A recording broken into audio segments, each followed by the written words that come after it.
What it is, what is up, what is good, gamers? This is Shown of 71, aka Digadulamite. That purple bling bling, y'all. We're back. Woohoo! And your auditory in full effect. And your auditory canals are tuned into episode 295 of the Gaming Vessels podcast.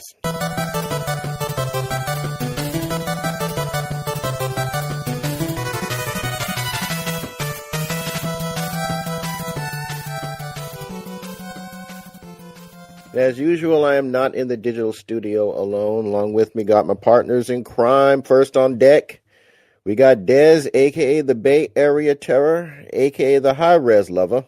That's me, in the place to be. Tally T-wee-wee-wee-wee, mon chéri. Especially since you got a new TV. New TV. Yeah. Bars. You know it. Dog water elimination. We'll talk about that. We'll talk about that in the playlist. So, but yes, yeah. I am super excited. AKA the Cat Daddy, AKA That Gamer Stepdaddy. What's going on, man? Hey, not much. Again, just happy to be here. Had a great vacation away from all y'all, but very happy to be back and to be doing this show.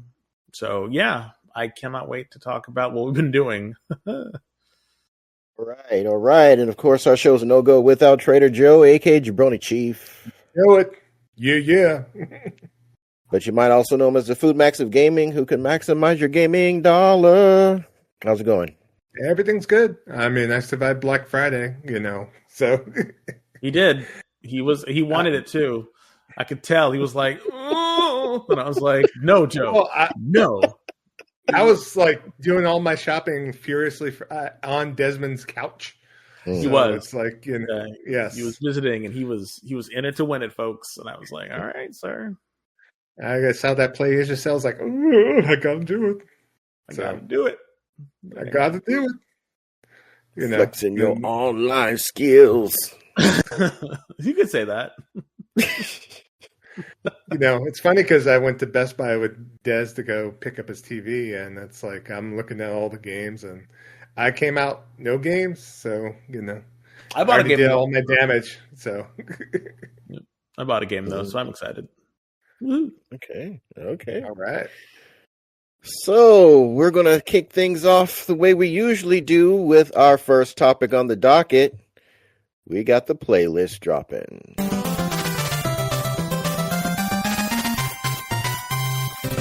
So, considering that this episode is coming out in December, I'm going to assume that our playlist is going to include like Black Friday gets and all that wonderful stuff. So, I think we'll kick things off first with the Jabroni. What you've been playing or getting? As far as my playlist, it's kind of, we've been gone a little bit, but it seems like it's the damn same thing. It's because it's about 93.5% Borderlands 4 for me still. I'm still addicted to the game like no other on there. I've been playing like my Rafa. Rafa, I'm already up to level 50, and I haven't even beat the campaign yet. So I'm still tooling around, but I kind of felt shamed because I played with both you, Kev, and Ace Black the other day, and you're progressing further in the story than I have. In fact, you've got more story sequences in your belt than I do, so that's crazy. It's nuts. No, it's not. It's not crazy at all because Joe likes to get value. And he will play every little quest, every little morsel he will squeeze out of that game like a wet sponge. This man will do that. So no, I'm not surprised at all that you have more like story stuff done than he does. No. Yeah. So last night I did go ahead and like that little story mission with the miner that you passed with me and Ace Black. Yeah, pretty much got to the point where, we were in our multiplayer game. So I think a lot of my time I spend just looking at my builds and looking at my guns. And so it's a lot of minutia for me to kind of rinse and repeat, So when I was playing multiplayer with you and Ace Black, I was playing with my other character, Amon, and I decided not to pick up anything other than either a purple or a legendary. So So that kind of helped me kind of get focused and not do all sorts of inventory management on that. And actually, when I'm playing solo, I actually figured out a way for me to like basically throw stuff into my bank pretty easily. So what I usually do is before I was hitting down on the D-pad to indicate if something was junk, and then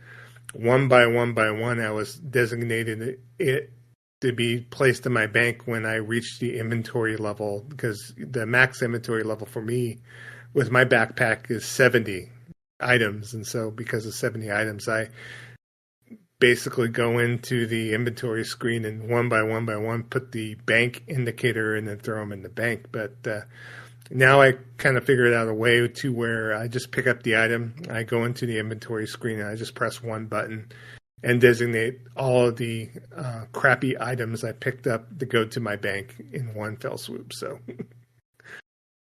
that's how kind of min-max I've taken this game, and trying to knock out every side quest and every little icon on the map. So I'm taking like the Far Cry approach with this. So. And I'm really relishing and enjoying it. I have a couple of SMGs and a couple of assault rifles to where it's just like it's a chef's kiss for me on that. So I'm definitely enjoying it. I did rock a different build for Amon, and was playing a little solo play on Saturday, and was quite enjoying the change of pace as far as the builds. And I kind of noticed that there's a lot of different variety with the builds in the game too. So that's what I kind of, if I do get eventually to the end, I know that there's a lot of guides online to go to Vault Hunter, I think level 5 on there. So I'm not sure if I'm going to get to the minutia of that, or whether I'm going to, move on to a different game. Hopefully I do. So, but, playing a lot of Borderlands 4 on the train ride there and the train ride back. The train ride there, the Amtrak was super packed. I picked the most busy days of Amtrak as far as for the entire year. So when I took the train to Dez's house on Wednesday before Thanksgiving, I wasn't playing anything on the train. But on the way back, I busted out my Steam Deck again, and I was playing Legend of Heroes Trails in the Sky. So something to where I'm going to maybe try to dedicate at least one day here at the house a week. That way I either play in bed or, because it seems like only time I bust out the Steam Deck is when I'm traveling, and it's like I want to use the platform a little bit more. So I also played some Arc Raiders. Last night I was kind of online with Dez, and, he decided to go to bed. I decided to play a couple rounds of Arc Raiders. So it's kind of great to get back to that game. I've actually enjoyed it quite a bit. I was just doing solo plays. Both games I played last night, I wind up getting like murked by droids if need be. And towards the end on my last session, I was like crawling. I saw another player character, and it was right near the elevator. And he pretty much, I crawled towards him, and he said, Basically, he told me on the chat, on the proximity chat, that sorry, I don't have a fibrillator, dude. Yeah, and he said, it's like I pretty much just died right in front of him. So, oh, it sucks. It is what it is. So poor Joe, sitting here crawling. But as far as Black Friday though, like I was mentioning in the open, I just picked quite a few things up. Of course, I was doing a lot of the Target clearance stuff even prior to Black Friday, but for Black Friday proper, I ordered some games from PlayAsia. They were running a particular sale on certain games, and so it was a point that they had free shipping after a certain dollar amount, and so I decided I wanted to go and get it done. So I picked up Super Robot Wars, the most recent one. I think it's Y? Which letter is it? Yeah, Y. I also picked up Hot Shots Golf, the most recent Hot Shots Golf for PlayStation 5. And I also picked up a couple of other games as well. I'm trying to get to my list. And then also, too, I picked up, God forbid, another pair of headphones. So, me and headphones. So, yep. I also picked up from Exclusive. Play Asia Gradius Origins Collection and Fantasy Life I. So, Oh, you finally picked it up. Great. yeah, picked it up. Yeah, it hasn't arrived yet. Still, it's on its way from Asia, so it's going to take a bit of time. But hopefully, Santa will bring it by Christmas. So, Yeah. as far as the headphones I picked up a pair of HyperX Cloud 3S, and so I've been kind of was skeezing over this headset, even though I own like several other headsets, just because was getting some very good reviews, and so I pretty much kind of lined up. I was kind of hemming and hawing about, but I picked it up on Cyber Monday from Best Buy, and I used the PayPal promo. PayPal was running a promo where basically if you use the buy in 4 option to pay in 4 installments, you would get 20% back in cash. And so headset was normally the HyperX Cloud 3S normally was a $170 headset. It was on sale for $119, and so basically I took the deal to get 20% off the $119 to get like about $24 in cash back. So, pretty much the headset for $179 was going to run me less than $100, and so that's the reason why I had to do it. I had to. So Gotta have it. you Had to do it. Gotta do it. I also went ahead and I was doing a little bit other modification. So I picked up new cushions for my PlayStation Pulse Elite headset. So one thing about the PlayStation Elite headset itself is that the cushions are not deep enough to where I got big old Fred Flintstone ears, and so Dumbo ears, whatever you want to call it. And so, I wanted to get at least a pair of replacement cushions that had a little bit of a deeper pad. That's what she said. Be able to go ahead and put those on there. So, and the modification was pretty easy, but I had to grab another plastic tool that I used on my DualSense Edge a couple weeks ago to get the pads off. But the sound is a little bit better. The comfort's better for me too. I think I wore it for like I think 2.5, 3 hours one play session, and it's definitely worth the upgrade on there. So, and then I also ordered updated TMR module for my DualSense Edge. So this is from Battle Beaver Customs. So Battle Beaver Customs is basically one of these boutique controller manufacturers where they take stock PlayStation, stock Xbox controllers and go wild with them. And they usually install TMR sticks into the controllers and so on and so forth. But this particular part is one of the modules from the DualSense Edge that you could buy separately for $20, and then they went in and did modifications to the modules. So that's what I picked up. I wanted to kind of see the difference between a regular PlayStation controller module for the DualSense Edge versus a TMR stick modification for it. So I'll definitely. When you bought that, were the modifications already done? And they just sold it as a modified module? Did you just directly insert it without having to do any soldering and any of that? Correct. Yeah, because the DualSense Edge basically is just if something happens to your sticks for whatever reason, you could buy replacement sticks and basically pop it out and put the new module in. So, in fact, I got a replacement stick module around here somewhere because I bought one just to have a backup. But I haven't had any sort of stick drift issues like other people have. And so, I was even trying to figure out, okay, should I try to research if I do have stick drift? Usually when you have stick drift when you're playing the game. So it's like I'm not going to go and take a look at that. But that's something where I'm kind of interested to see, especially with I know there's a couple of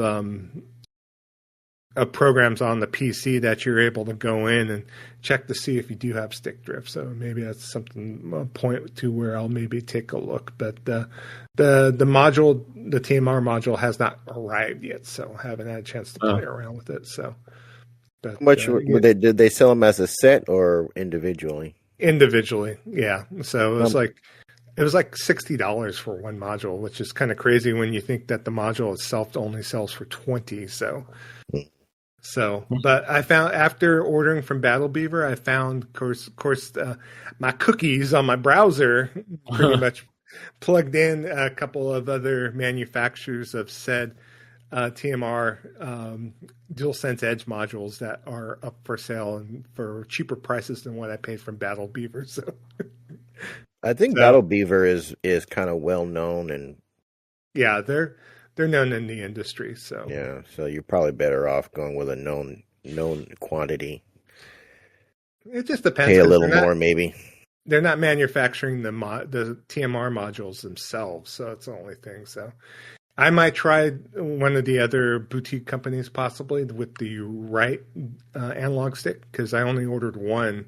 So it's going to basically be, I'm going to install it on my left analog stick. I'm not going to bother with my right. So, but we'll have to see. But that's pretty much was my Black Friday gets and whatnot, you know. Oh, I also ordered a couple games from GameFly. I got Lost Soul Aside for $20 and Mafia: The Old Country for $25. So, you know, they're on the stack, waiting to get played after min-max Borderlands for 6 months. We'll see. But that's basically my Black Friday and what I've been up to since the last show. So. Cool. All right, Des, what you got going on, man? What do I have going on? Well, so I don't know if you've all, and I know I spoke about this before, but we had our garage turned into a game room. So I actually have an actual game room in the garage. The guys came through and made it into a really nice space. And Joe was here for Thanksgiving, and he helped me, move some stuff around, and he helped me set up my system. So this is where I am now. I'm recording down here. We're still moving some stuff around. The old game room is going to become another bedroom, an actual dedicated bedroom for guests. And then Paul's going to use the other room for his office. So it was always his office, but having to share it as a guest room, we wanted to make him be able to have his own room and his own space. Though there will be a Murphy type bed in that room in case we want to have another person to stay over. So yeah, so now I'm in the process of just putting stuff together and sorting through games and looking at games that I bought doubles of. That's just kidding. I mean, I'm having to get games that are doubled, right, Joe? Right? I had a couple at least going through my collection as of the last month or two. So that was a joke. So, so I know you got a bunch. Anyway, no. So that's pretty much what I've been doing the last couple of weeks is getting the room situated and getting the house situated, because we're going to have some family over. So, and we wanted to be able to have them all in the house. Because we just didn't want them to, have to stay someplace else, and it's the holidays, and it's good to have people in the house. Like I like hosting and stuff like that. So the room is great. It's still stuff is in boxes and things are on shelves, needing to be sorted, and my office needs to be set up. But other than that, it looks really, really great. That was pretty much the most stuff that I did for most of it. And Joe was here. He came down for the holidays, and we had a Friendsgiving, and it was great to see him and hang out. And it was funny because he was actually, utilizing the space more than I was, because I got an actual new TV. Yes, I finally got rid of the quote unquote dog water TV that I had before, and I stepped up my game. My high res lover eyes are now, being graced with super the greatest, fidelity. So my eyes are like, oh wow, this is awesome. I never knew I could live like this. So yes, I got a 55-inch TCL. I gave Joe my costing of how much I wanted to spend, and he was able to come through. That's the one thing about Joe that I love about Joe is the man loves the bargain shop. Like the man just loves to do that research for people. Like he's like, oh, I can get you something. Just hold son, I can get you something. You give him a budget, and he just runs with it. And I'm like, yeah. So that's always so super cool about Joe to do that.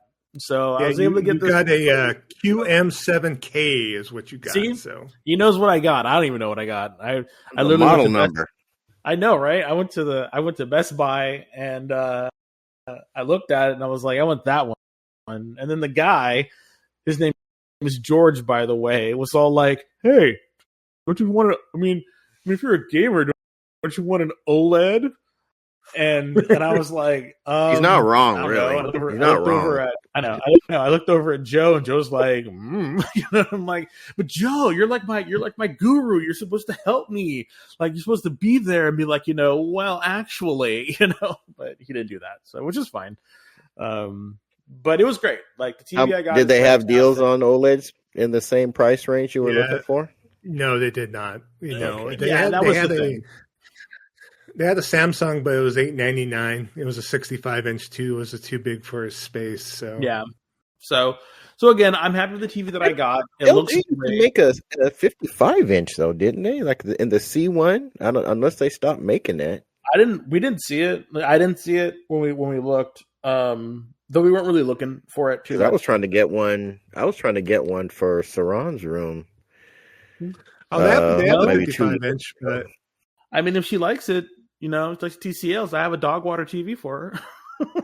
No, we already got a dog water TCL in her room. You're like, and it's what's so funny is that the coloring went out on it last night, and so it was only displaying oranges and blues. Woo! Everything else was just ass out, and it for whatever reason it just corrected itself. I can't remember. I got that TV was just on the cheap. I bought that for, I think that's going on like 3-4 years ago now. So I guess it's close to wearing itself out. Yeah. Well, the other one was a TLC 3, and so I've had that for years, almost. TCL, I would say, you mean? Yeah, the TCL. I had my other one for at least almost a decade. So like I've had it for a long time. So it was time to refresh. So and the deal that I got was really good. The TV's fantastic. I'm thinking about actually getting a sound bar for it if I ever wanted to watch shows down here. Yeah, and then Joe is really nice because he loves it too. So I know part of it is he's being nice. The other part of it is he loves doing tech shit like this. So he sat down and he calibrated my TV and calibrated all of the things for the PlayStation and the Nintendo and for the Steam Deck. So everything's calibrated and it looks the greatest. It's all popping and my eyes can't, keep up with it because it's just so glorious. So I thank you, Joe, for that. So. Yeah, no, I actually like the TV. I mean, if it's an LCD, I mean, especially if a set has a lot of HDR, as far as the brighter than bright, because sometimes OLED, it's bright, the HDR does pop a little bit, but it's not as much as an LCD if need be. You don't have those darkest inky blacks, but there's always trade-offs. And the set you have is actually rated by ratings RTINGs S as the best mid-tier gaming TV. So yep, and I'm just a mid-tier gamer. So with a You're new mid. You're mid. I am a mid. I am the middest. I will never be peak, y'all. I will never be peak. So, but I'm happy with it. I love it. I've been playing it, getting used to the space, getting into the space, and just now I just need to put some stuff on the walls and make it my own. And the cats come down here. One of my cats comes down here all the time. She's not here now. And the other one just she's still kind of getting used to it, but she's still a little skittish, but it'll be great. As far as games that I've been playing, well, the only games that I've really been playing have been Dispatch, which has been hilarious and fantastic. I think the writing on it is great. It's it's like the Telltale employees or developers went in and they made this game with like Critical Role, and it's just fantastic. It plays out like an animated TV series, and the interactive moments are pretty interesting. And there is a lot of chance to it as far as how you complete your missions. And it's not just you're watching a movie, you're actually interacting with it and you're changing the outcomes. And I think that that's really kind of fun. I have not really played, and I'm only making this comparison because it kind of is in the same sort of wheelhouse. I have not played many video novels, the VGNs, graphical novels or something. Yeah, like that. yeah. I never played a lot of those, though. I see a lot visual of novels. Yeah, visual novels. Thank you. Yeah, and I've seen a lot of them in Japan, and I've seen a lot of them on like the Switch and stuff like that. But I never really got into them. And I know that like Phoenix Wright. That's like one of the more classic ones that everyone seems to like laud, and the other one, the sequel. But actually seeing it as, and I never really got into the Telltale games either, but to actually like play this and actually see how it happens, and having it be a lot more inventive in your quick game things that you do and your comments, it really is an interesting game. And it would be different if the story itself was bad, but the story is actually pretty good and the acting is fantastic. Like, it's a really good game. And I think if you're looking for an experience that you like, if you're looking for like a new like thing to watch and experience, I think you can't go wrong with this game. If it's your first time playing a game like this or a Telltale game of this nature, I think this is a great place to start. I think the animation is fantastic.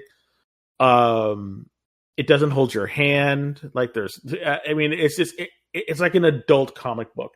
And it's really good. Like, the animation is fantastic. So, and the episodes are not that long. And the only thing that I think that could be better is doing more sort of episodes or more. And I'm only on the third episode. I think there's only 5.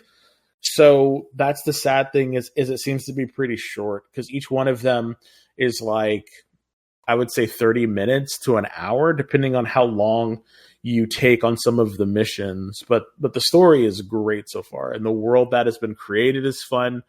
And I really hope that more media comes out of Dispatch. It seriously is a great game.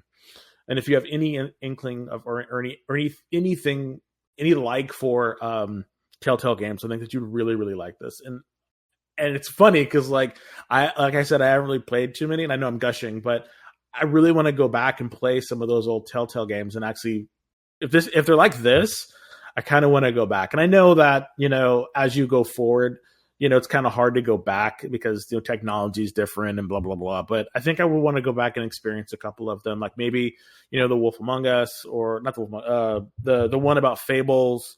Yeah, it's The Wolf Among Us. Yeah, Wolf Among Us, and the other one they did, the Batman one. I think I might want to do that one as well. But really good. Definitely check it out. Still playing Dead Island 2. I'm playing the Latina. I can't remember her name, Clara, and it's a fun game. It's I can see, Kev, where you got kind of like me, about it. Like, I can totally see where after you've killed your like umpteenth zombie and you have crafted your umpteenth thing, and you like, I mean, granted, there's still more blueprints to hunt for and all this other stuff. It does kind of get kind of long in the tooth, so I don't know if I'm going to complete this one. It's fun. I think it might be more fun as a multiplayer game when you're running around doing stuff together, but as a solo game, it's just kind of okay. Like, it's fun. But I don't know if I'm still going to be playing this if I'm only going to be playing it by myself. So I think that game would have been better served if it was like a directed, shorter kind of like not an open world, but you directed, kind of restricted arenas, kind of leading you from point A to point B to point C, and then completing the game with like a couple of maybe options in which direction you want to go. Yeah. I just didn't feel that gameplay was deep enough for that That's game fun. to be that big. Yeah. I'm feeling that too because I just finished something and it's another kind of like fetch quest, and I'm like, ugh, okay. And so now I'm like, okay, and then like and like just your experience, like yeah, I think what you're saying is like spot on because you're exploring like LA, and I'm like, I don't need to see all of LA, do I? So Yeah. Seems that way. and I'm just like, ugh. So I don't know. This might be the last time I report on it, but we'll see. We'll see.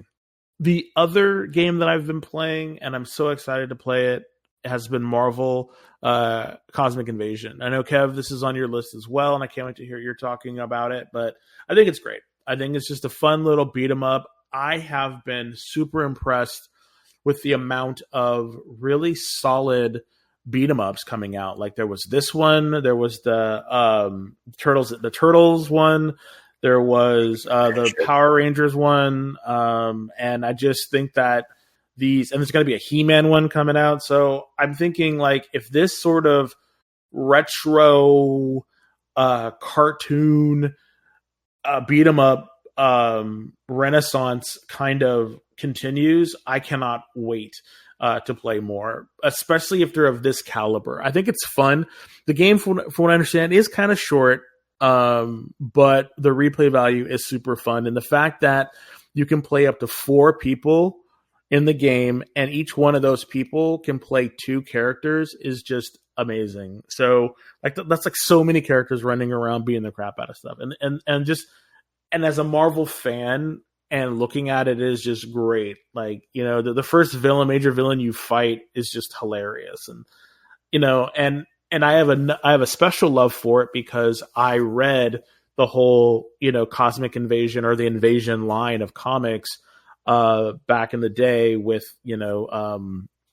Guardians of the Galaxy and all of them and Nova, and that whole storyline was just fantastic. So the fact that we got a game about it is just amazing to me. So yeah, so I'm super excited to play it. I've been playing it here and there, and it's a lot of fun. I actually double dipped on it, so I got the digital version and I got the super greatest version as well, because I want to support this game and I want to support games like this. So having said that, I'm probably going to go back and get I haven't bought the only one of the 3 that I haven't bought so far was the Power Rangers one, and that's supposed to be pretty good as well. So I'm going to go and buy that as well. So if you're looking for a game night, if you want to play a fun little beat 'em up where you guys just kind of hop in and hop out, let's play one of those. Let's play Turtles. Let's play Power Rangers. Let's play Marvel Comic Invasion. I think any of those games would be fantastic for a game night. So if you want to play them, let us know, and we can definitely do that. But that is all that I have to say for mine. So I will kick it over to Kev and say, oh, Black Friday. The only thing I bought for Black Friday was the TV. I didn't get anything else. No, sorry, I bought a stand for the TV, but a lot of the stuff that I got for Black Friday was just stuff that I needed for the house. Like the only game that I bought for Black Friday, I guess, would be Shadow Labyrinth, because it was like $20 at Best Buy, and it was just an impulse buy. And I was like, you know what? I really want to know what's going on in this game. So yeah, I bought that. So my Black Friday was I don't want to say it was cheap, but it was relatively non crazy like Joe's was. Joe's always is. So, but Kev, what have you been playing, buddy? And what have you got on Black Friday? So game wise, it's very similar. Borderlands 4. Still getting for the most part booty butt cheeks for weapons, and I cashed in a golden key. I haven't really taken a hard look and seen what weapons I got. I just opened the case and grabbed the stuff because it just kind of fell out while I was looking at it, and it was time to go to bed. So I just kind of grabbed it. Next time I boot the game up, I'll take a look at what was given. I have one more golden key left. I'll probably save that till I go up maybe 2 more levels and then cash it in to hopefully get something good. But we'll see. I'm just trying to.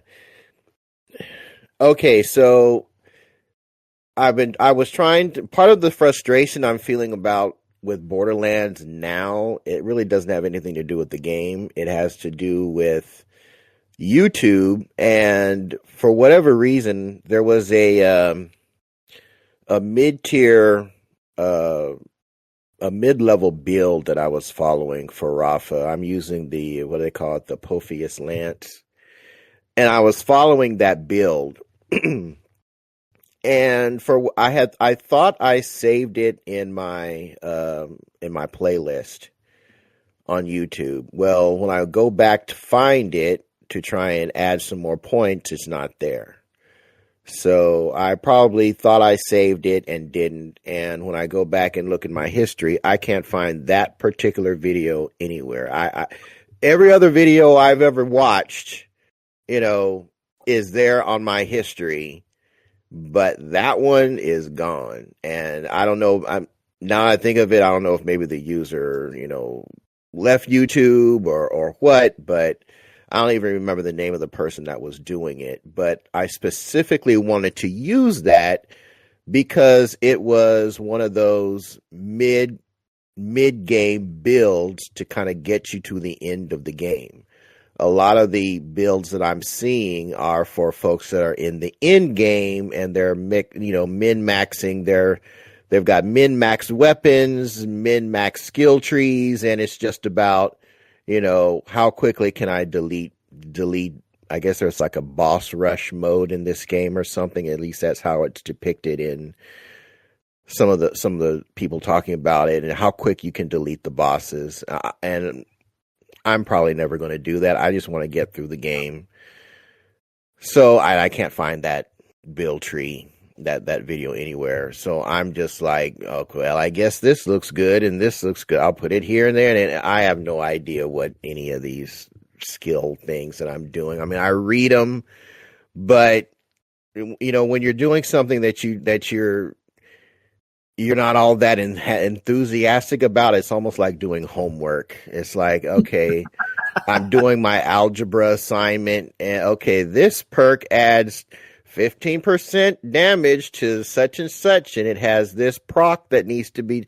It's like at that point, it's just I'm hearing X plus Y, minus B minus X, calculate the square root, and it's just going over my head. It's like I'm not even really paying attention to this shit. Why am I doing this? So yeah, I'll keep looking for a mid build video. I'm sure there's others out there. But yeah, that's kind of where I am with that. Cosmic Invasion is great. I ran a couple of different teams. I ran Spider-Man and Wolverine.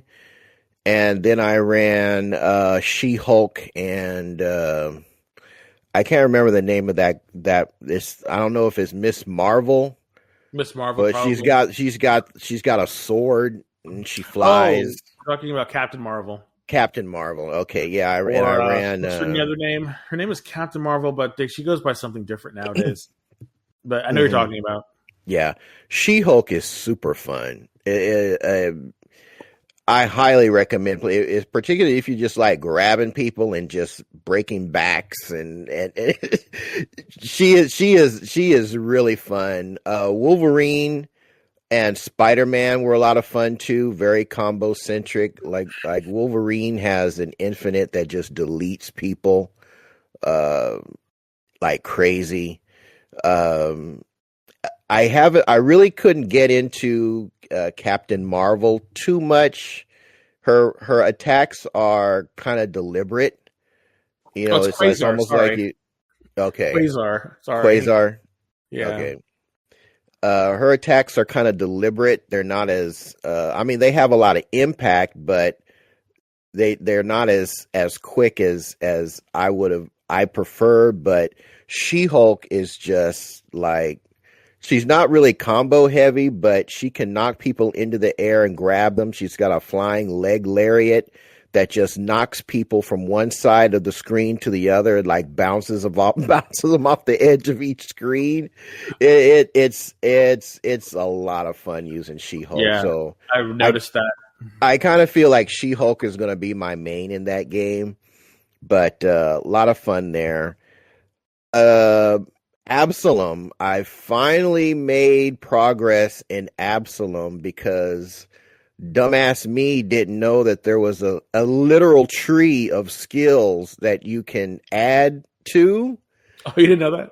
I didn't know. No, I didn't. And it's like, I was like, okay, I'm seeing like these videos and people have like extended mana bars and extended health bars and, you know, carrying more than one arcana. It's like, how are they doing it?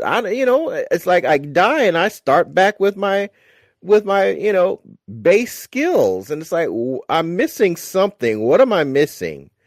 So I not Googled, but I YouTubed Absalom tutorial, and it's that old dude with the sword who's standing by this literal tree. Yep. I never talked to him. I mean, I talked to him in the intro, but I never went back to him.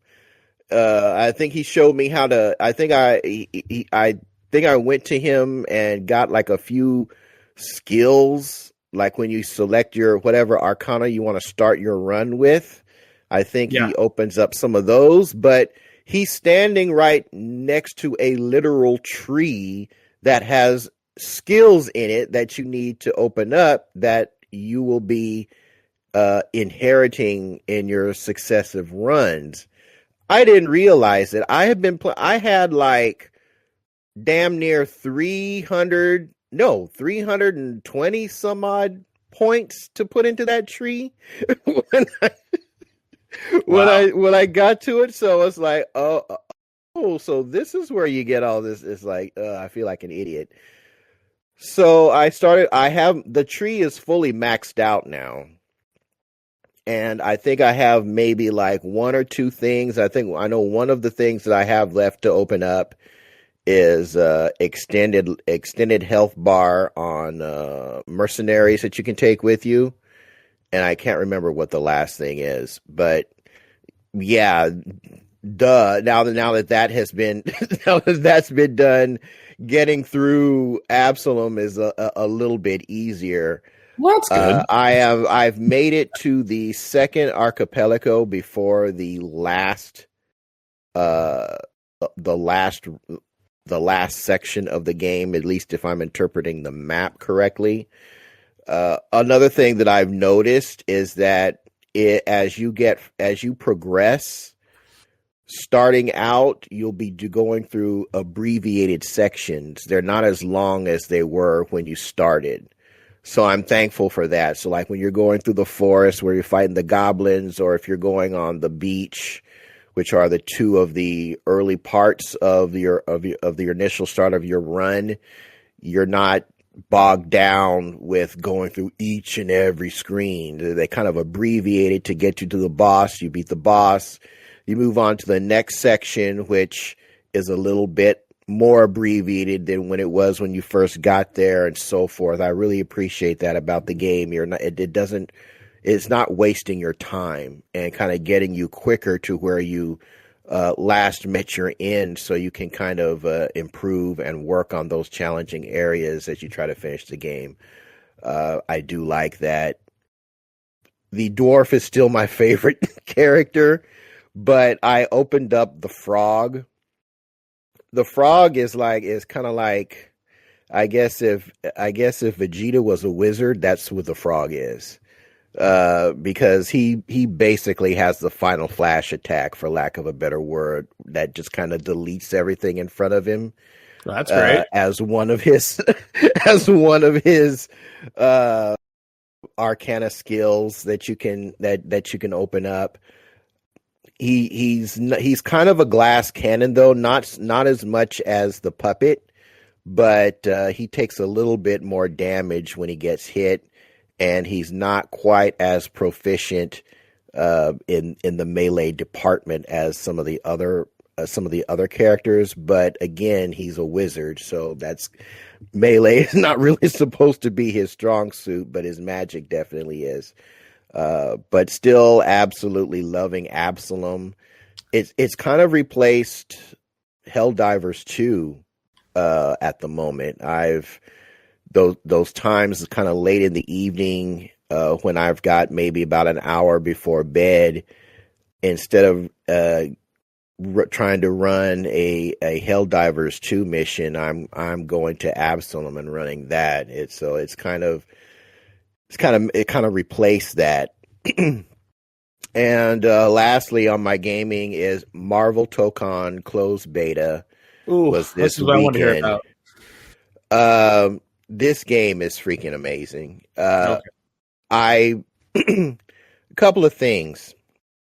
So it is a directional fighter. What I mean by that is that while you can enter Shoto commands like fireballs and uppercuts with some of the characters, and the beta roster consists of Doctor Doom, Spider-Man, Ghost Rider, Cap, there's Storm, and I'm sure I'm missing. Who's the dude that leads Guardians of the Galaxy? Star-Lord. Star-Lord. Yep. Star-Lord's in it, and Iron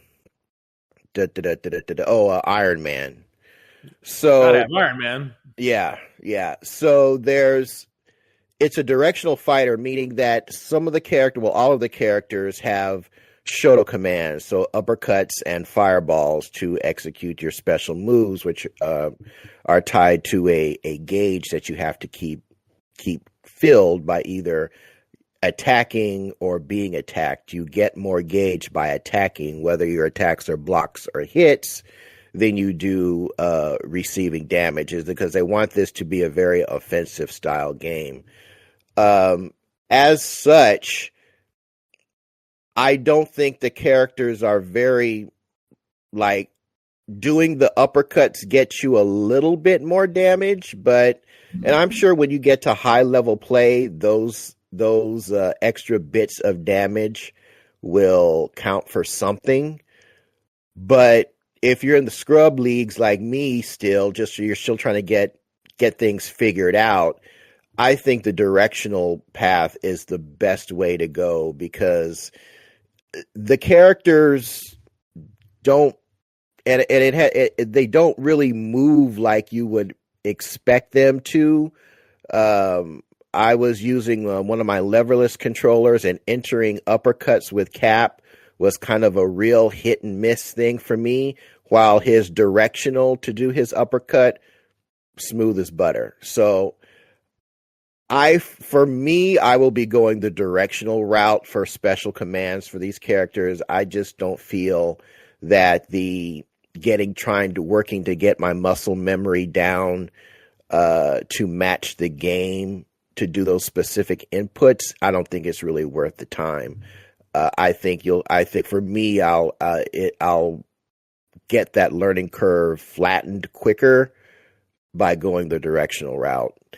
Also, aerials are super easy. I was a little bit confused on how to do them. The timing is very, very generous. So what I mean by aerials is when you do a crouching heavy attack, all characters will do a launcher, and the game automatically super jumps for you, so there's no need to worry about the timing there.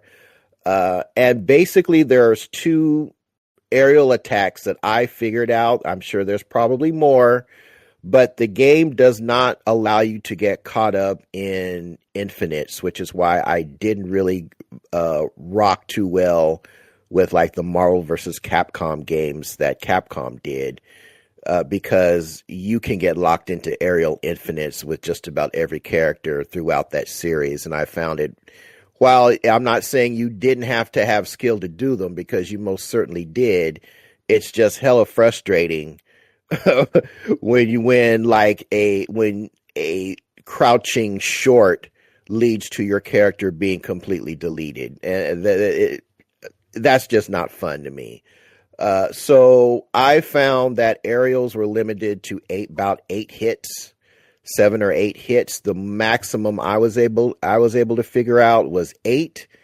But what's kind of cool is that if you launch an opponent towards the edge, if you end your aerial with light, because this game is very auto combo focused, meaning that by simply tapping the same attack button multiple times, you will do a combo. So if you've ever played Dragon Ball Fighters, it was very much like that. But knowing when to add an auto combo in a combo string is really where you're going to. In this game, I don't think it's going to really add any damage addition.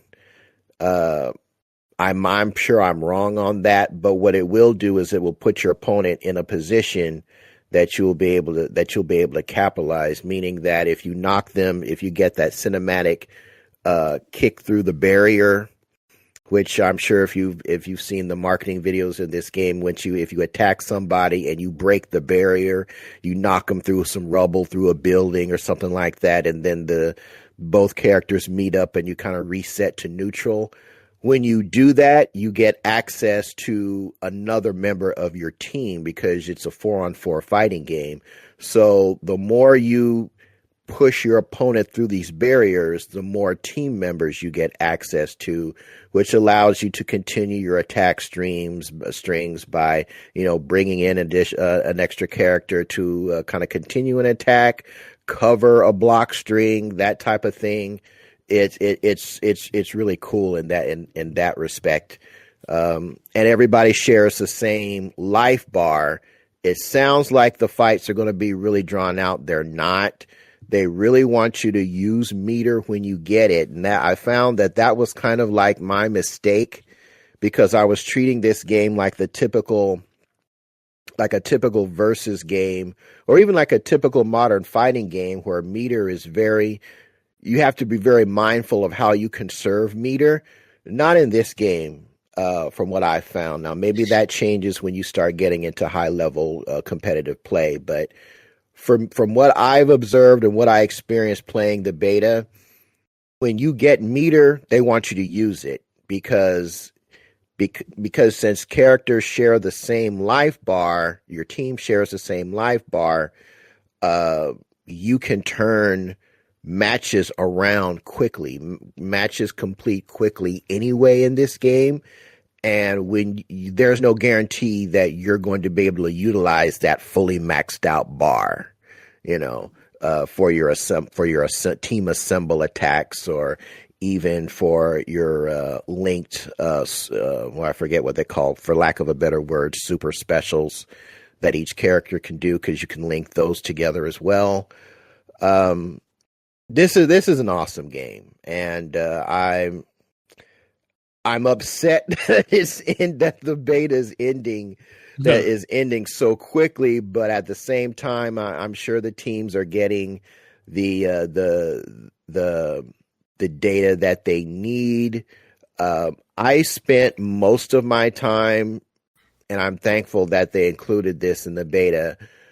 I spent most of my time just fighting the CPU, just so I can get the hang of how things flow in this game. I'm the kind of person that doesn't like jumping into online until I have a solid understanding of what I'm doing in a fighting game. That's just me.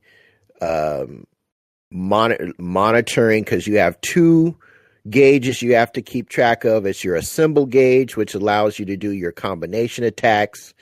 And then you've got your special move gauge down at the bottom, and that determines how many times you can do a fireball or an uppercut. And this game is very meter based, so getting used to keeping track of 2 gauges on the same side of the screen, but one at the top, one at the bottom, keeping all that under, managing that, and also following what's going on in the game. I'm still just kind of getting used to that. My team right now is Spider-Man, Star-Lord, and what's her name? Captain Marvel. Oh, Quasar. Well, no, she's the one with the elastic arms. Oh, that's Miss Marvel. Yeah, Miss Marvel. Yeah, Miss Marvel. Miss Marvel is hella fun to play. I think she's probably for me, the funnest character in the game, probably next to Spider-Man. Spider-Man is very similar to Marvel superhero Spider-Man in the way he attacks. But yeah, man, I could gush about Tokon for a minute. It is that I can't wait for this game to fully release, because it's going to be I'll be playing it definitely for sure. And really, that's all I've been playing as far as Black Friday goes. Yeah, I went a little bit more crazy than I intended to. Oh my gosh. Yeah. So like the way to kick things off, there was supposed to be, and there was. I had decided, okay, I'm going to get a Switch 2 because Costco had this deal where I guess it was like, you come in and like they were taking, I can't remember what the percentage, something like 10% or 15% off the Switch 2 on Black Friday. I had Thanksgiving at my in-laws' house. We were only there for the day, so we ate and kind of hung out for the whole day and then came back home. So I was home for Friday. And I was out at Costco, and I went to the Costco closest to my house, and I'm fully expecting to just go in there and buy this thing. And I show up, and I'm still looking at a damn near $500 price tag for a Nintendo Switch, and I couldn't do it. Just couldn't bring yourself to do it. I couldn't do it. It's like I get it. And now if they would have had the Switch, because this is what I was expecting to see. I was expecting to see the bundle, the one that's bundled with Mario Kart World and the one without the game. I was expecting both to be there. Had they both been there and they had the system without the game with the same price cut, I would have got the one without the game, because I'm not really. Mario Kart World, I'm sure, is perfectly fine, but from what I've seen of it, it's like I got Mario Kart 8. I'm whatever. The system without the game was not there, at least at the Costco that I was at, and I did not feel like driving all the way to one of the other two Costcos that I think are in Fresno to see. Costco doesn't sell the system by itself. It's just a Mario Kart bundle in store. So I didn't know that. I didn't know. Yeah. I thought they would have both. I figured if they got one, they got the other. No, it's everything's bundles with Costco. So okay. I don't know if you know, but there was Sunday Nintendo price cut the system. So Switch 2 with a physical copy of Mario Kart World was going for $449.99, and I think actually that's still the going price for it right now. So they actually knocked the price down $50 off. So $50, okay, yeah. I don't know. I mean, that now, if I'd have seen that, I would have probably jumped on that. We'll see. Maybe Trader Joe's Diorama on our Discord. So yeah, okay. I've already spent a ton of money already. I don't, I'll roll the dice. Maybe the Santa for adults will come through with one for Christmas. I'm whatever. I've just spent enough money. I'm not going back out there again. But what I did pick up, I picked up another DualSense Edge. I took advantage of Amazon's Black Friday deals. I got a DualSense Edge, and I was really kind of curious about these Hall Effect joysticks, and I wound up getting a Hex Gaming Phantom, what they call the Hex Gaming Phantom Pro, off of Amazon. And I was kind of interested. Had I known that, because I had heard about Battle Beaver. I actually, yeah, that's the one where Joe got his TNL modules from. Oh, okay.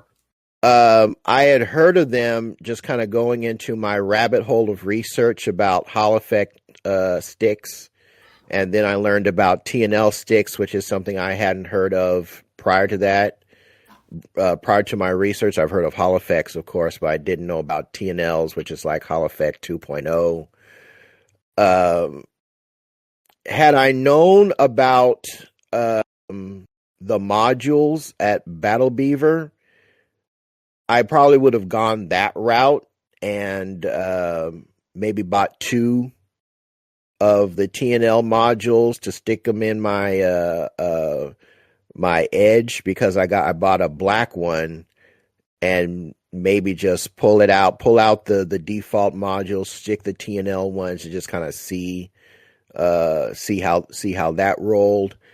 I didn't know about that. What I did see was the circuitry boards that you need to solder and then put the modules in to replace the default ones, and then you put the modules in the stick. They were selling those. I didn't see the ones where the work is already done for you. Anyway, I got a Hex Gaming Phantom Pro controller, which is basically a DualSense that has been heavily modified. It's got Hall Effect sticks.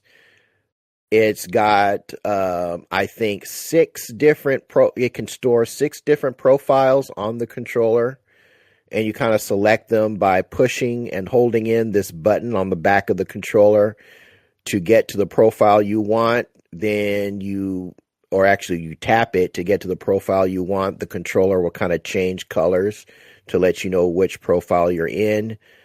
And then you can, if you want to edit that profile, you push and hold that same button, push the 2 buttons push the button you want to map to the underside, because this one has 4 back buttons.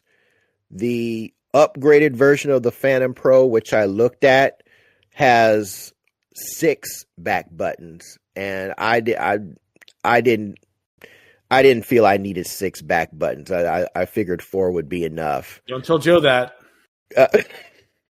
Well, okay. Like, here's the thing about this. Honestly, and what the Phantom Pro does, I think the Scuff does the same thing, is that it turns your haptic feedback triggers into mouse clicks. And for people that play FPSs, that's very, very important.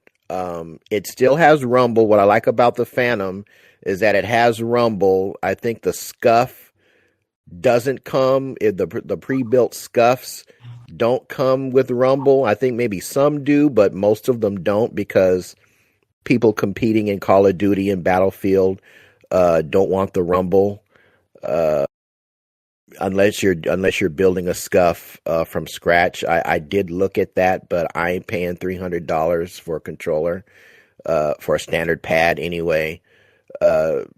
So that was out. So I went with Hex Gaming. And one thing that you have to also remember is that if you order off of Amazon, you don't get the carrying case that comes with it if you order from Hex Gaming directly. At the time, Amazon had a better discount deal on the Phantom than Hex Gaming's own website. So I went with the one on Amazon. I was still thinking I was going to get the carry case, but I didn't. So that was kind of disappointing. Another thing that's disappointing too is that if you order it off of Amazon, you do not get a charging cable. What? Which this controller in regular price is like $225. The fact that it doesn't come with a charging cable because you ordered it off of Amazon makes no sense to me. I think that's dumb. I didn't pay $225. I took advantage of the Black Friday deal, which cut it by 25%. Plus, I had an Amazon gift card from last year that I used. So by the time everything was all said and done, I think I got this thing for like $140 after taxes. Still a lot. One thing I will say, I think the DualSense Edge, unless you're going specifically for FPS and you want that mouse click, almost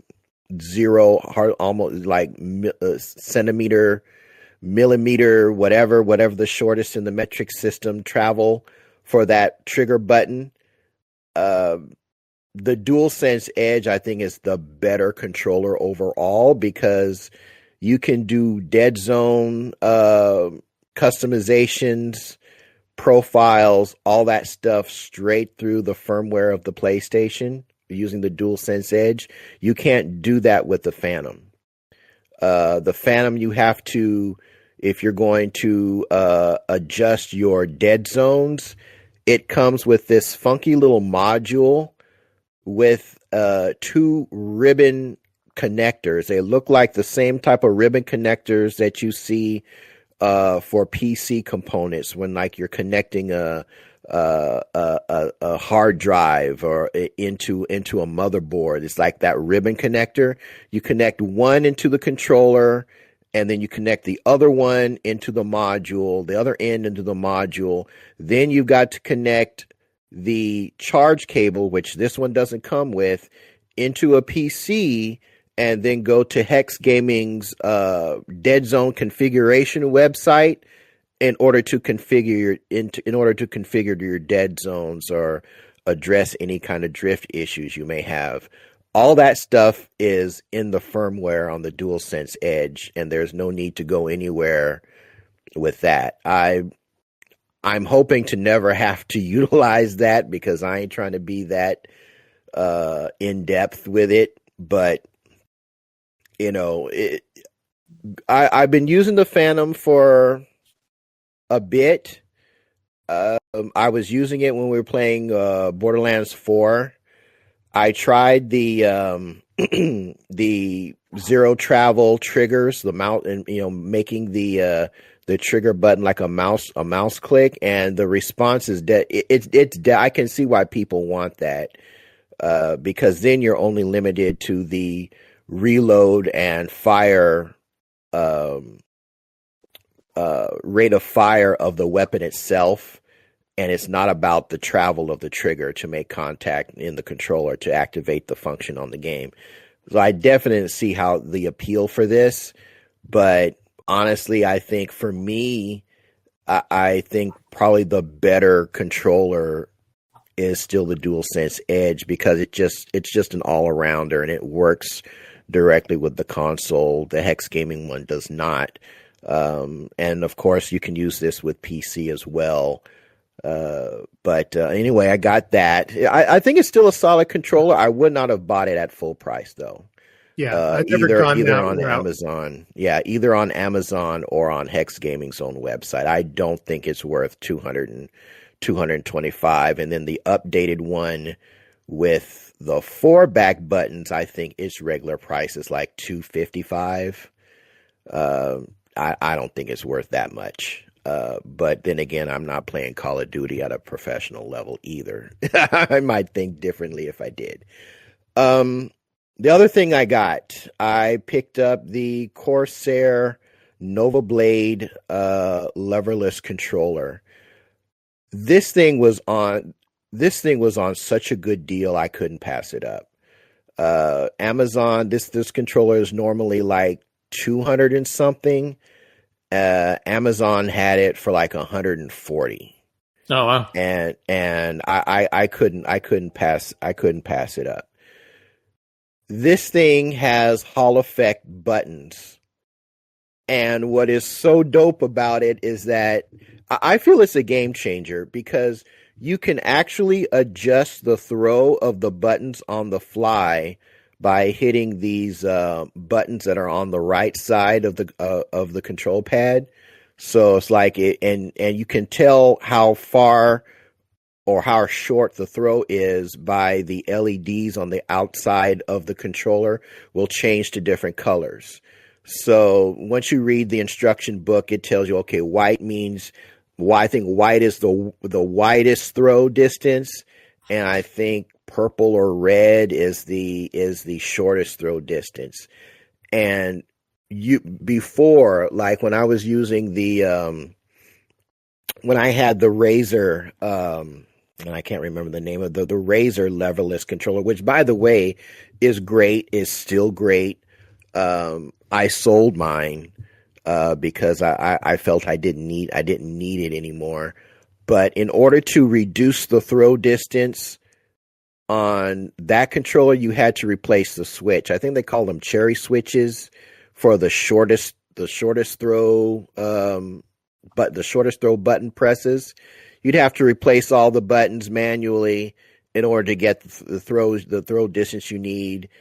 This one, all of that is in the dang controller. No need to swap out buttons. No need to change switches.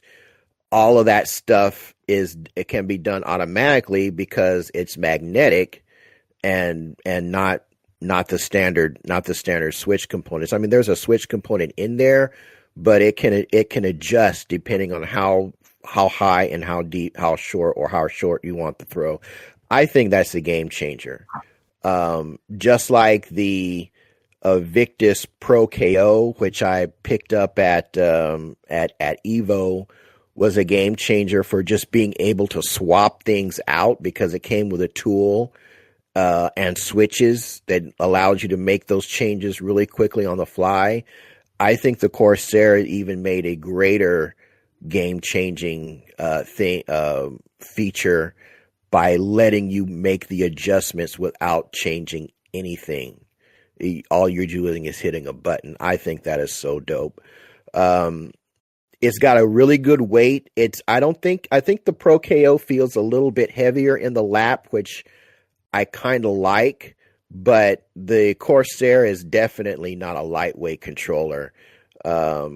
Personally, particularly at that deal, I didn't look at the Pro KO to see if it was on any kind of discount for Amazon's deals because I already had one. But that Corsair, I think if you're thinking about jumping into leverless controllers, the Corsair is great. It's really good. It's got enough buttons to account for any macros you're going to need for any of the current fighting games like City of the Wolves or even Marvel Tokon, all the ones that are coming up like, Invincible versus. It's got enough buttons to cover your macros there. It's super great. It's super great. Other things I bought 2 8-bit dues because I thought I would be buying a Nintendo Switch, and I didn't want to spend almost $80 on a Switch 2 Pro controller. So I bought an 8-bit dough. I'm sure I'll get a Nintendo Switch 2 eventually. So it's not going to go to waste. It's not going to go to waste. But the thing that I'm probably most excited for is I bought, and it hasn't arrived yet, is I bought something called an Ogami, the Ogami Retro Console. It's from this company called Retro Rex.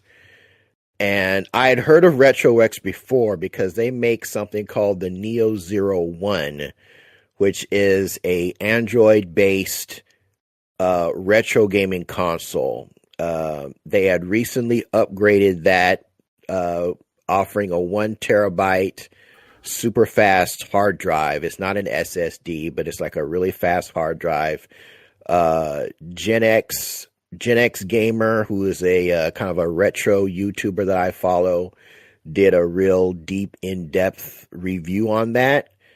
And what's neat about Retro Rex is that they really want to bring a curated, or as close to a curated experience to people looking to put together a, what would otherwise be a Raspberry Pi or something like that. But they don't have the time, or they don't have the patience like me. It's a combination of both to curate their own collections. And they do the hard work of getting all that stuff figured out and putting it in a all for one unit. And there's other companies that do that too. I know Ken Hank does that, and there's a whole bunch of ones on Temu and AliExpress, but they're absolutely loaded with repeats. And the thing that what makes Retro Rex's product stand out with the 01 is that they have really made an effort to limit the repeats. They want you to have a broad swath of games on this thing. They made an effort to put those games that function best with where the emulation technology is. So there's not a whole lot of PS3 stuff, but instead of loading it with a bunch of stuff that didn't perform well or doesn't perform well or is kind of broken, they limited to those games that function the best. I appreciate that. I think that's great.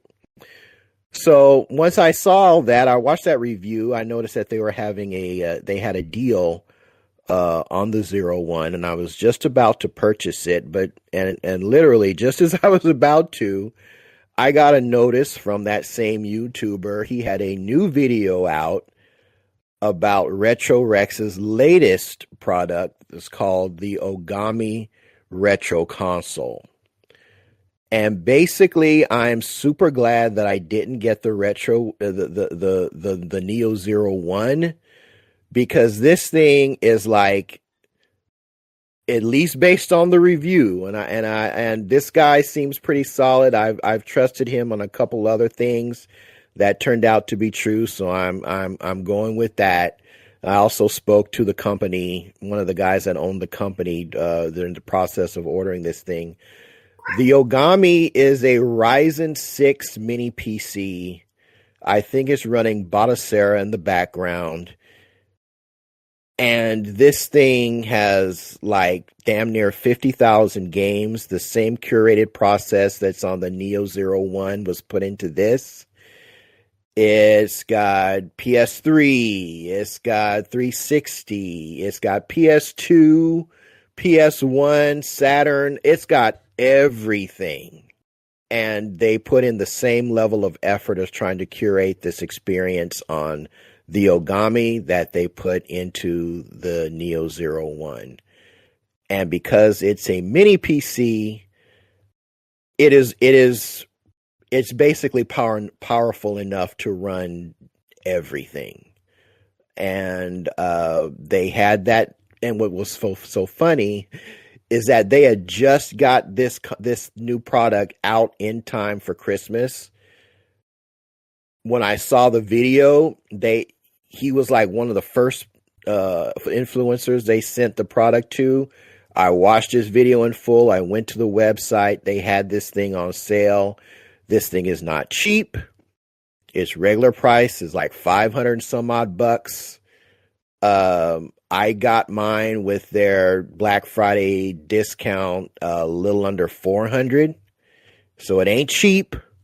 But for me, who doesn't want to go through the minutia of trying to put my own thing together and appreciates what looks like a whole lot of care into curating a massive amount of games from MAME to Saturn to 360, even those old British PCs that ain't nobody ever heard of, even they're on this thing. GameCube, Game Boy, all that stuff is on here. with a real attention to detail. I had to jump on it, and I am so excited to get this thing in. Because it's a mini PC, it also runs if your controller can run on the PC, it can run on this. So my 8-bit does, even if I don't have a Switch 2 to use them on, I will be using them on this when it comes through. It ships with one controller. It to be honest, the controller looks kind of like on the cheatsy, kind of chimpsy side. It's the same controller they pack with the Neo 01, but at least in the review that I watched, even the controller that's packed in with it's solid enough to, for the retro, but it will run the 8-bit dues, because it's a mini PC, and it works with that stuff. So, man, I can't wait to get this Ogami. I'm super hyped for it. And that's really, I know I've been talking a lot, but I had not intended to spend this much money this year. I don't think anyone does. Yeah, but when I saw what was available, I had to jump on it, and I'm still debating on whether or not I'm going to get the Intellivision Sprint, because the Sprint just got a price cut. It's not part of any kind of sale right now. It was like $160. It's now at $149. So I'm really kind of thinking about getting the Sprint. We'll see. We'll see on that. But that has been my Black Friday and game playing gets for these past couple of weeks. So we're going to move on to our next topic on the docket. We got Dez with some main event announcements for you. All right, everybody. So as long as you know, as a lot of you know, we have been doing the main event for a while now, and then we stopped it for a little bit because we wanted to see if we can get a little bit more feedback from our listeners. So because we haven't really getting a lot, we think that the time for the main event is probably come and gone. That's not to say that we won't be doing something in the future. It's just right now we're probably going to set it aside in favor of a mailbox show, meaning that whenever we get like a lot of conversation or really good information from our listeners, we're gonna add that into like a mailbox show, and then we're gonna answer some questions from you out there. We figured that's a better way to get feedback from all of our listeners than just having a segment that just kind of feels like it's run its course. So if you have any questions for us, if you have any comments, if you have anything that you'd like to say or any questions, please feel free to contact us on our Discord, or post in the chat if you're looking in the comment section if you're listening to this on YouTube. And if you want to know how you can come to our Discord, stay tuned, because at the end of the show, Kev is going to let you know how to do that. So that's it for the main event. So I want to say thank you to all of you for who have given your questions, who have answered our questions. But as of today, we're no longer going to be doing it. So that's, a little bit of sad news, but at the same time, we are going to replace it with just a talk back. Like I said, if you have anything that you want to say to us or anything you want to say to the community, please let us know. And having said that, what follows. It's the Jabroni Game and News.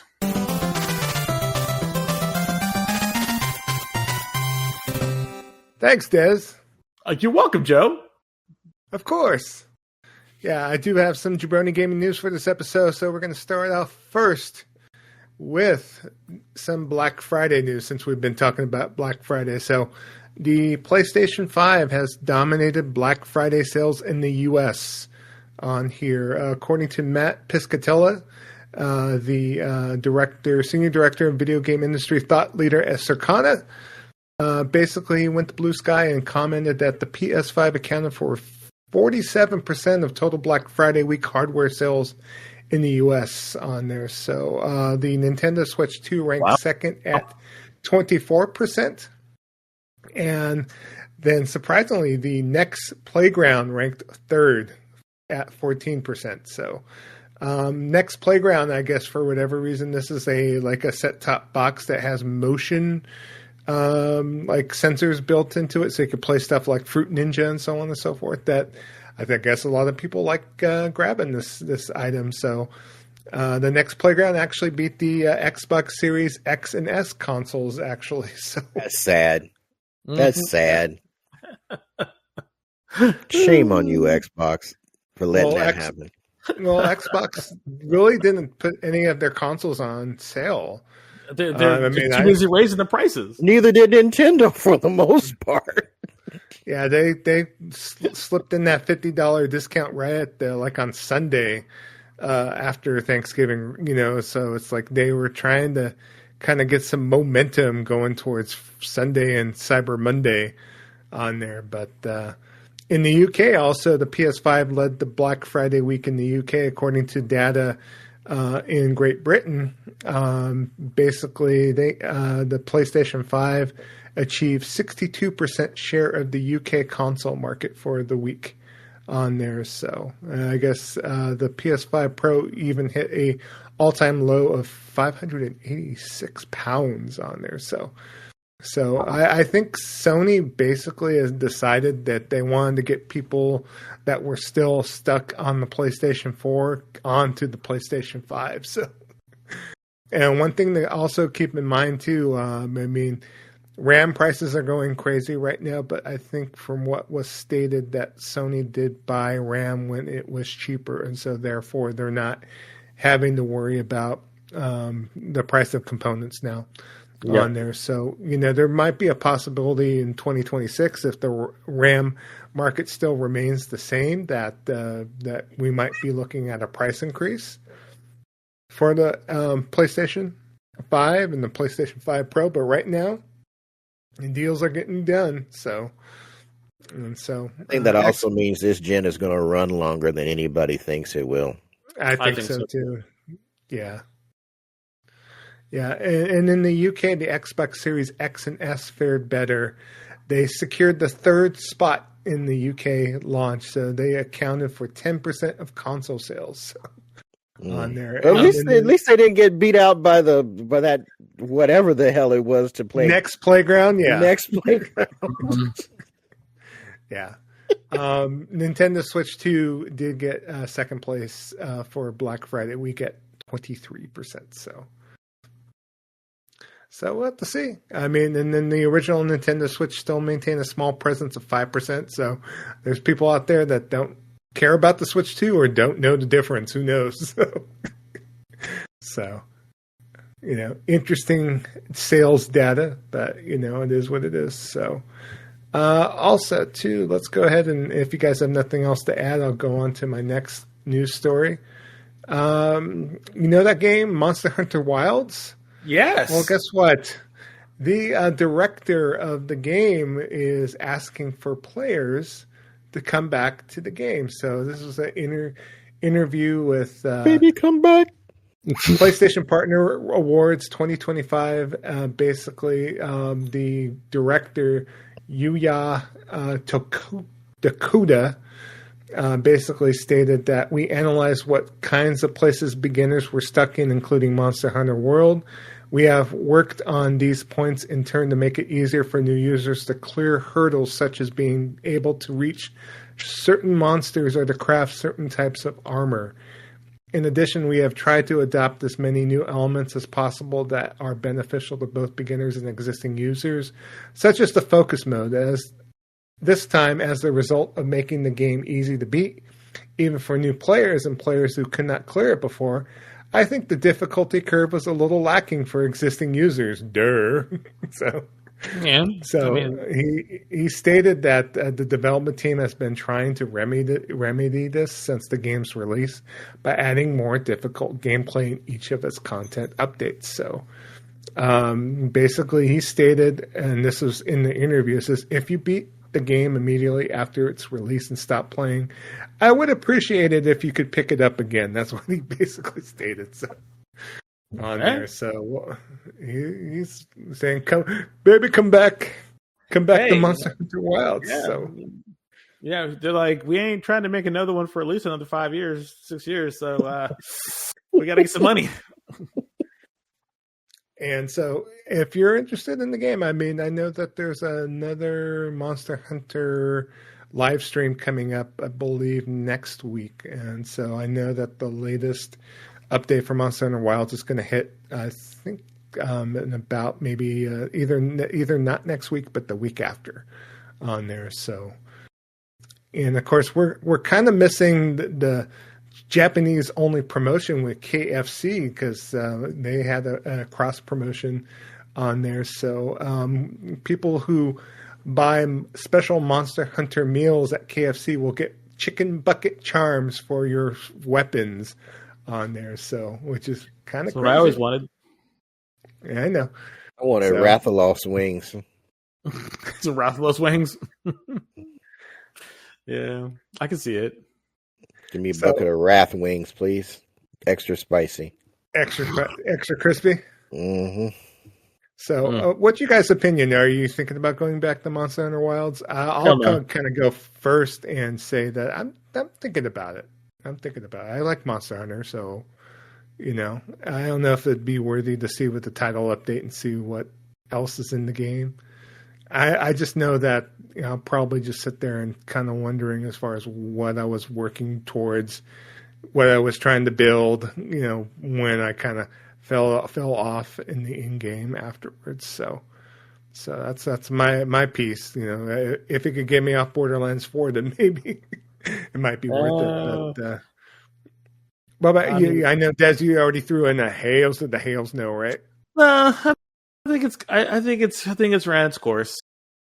I'm more interested in the Stories series. Got a sale. I forgot. I got a Black Friday. I actually did a digital version of Monster Hunter Stories 1 and 2 for like $20 or something like that. So I am more interested in playing those games to prepare for Monster Hunter Stories 3. So I probably will not be going back. Well, I can almost guarantee that I will not be going back to Monster Hunter Wilds. So I'm sorry, but that thing it's kind of moved on. So yeah.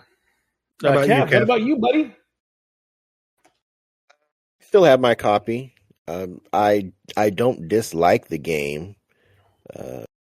Neither do I. And if and a lot of that just depends on what I'm playing, because my backlog is approaching never-ending story levels of depth.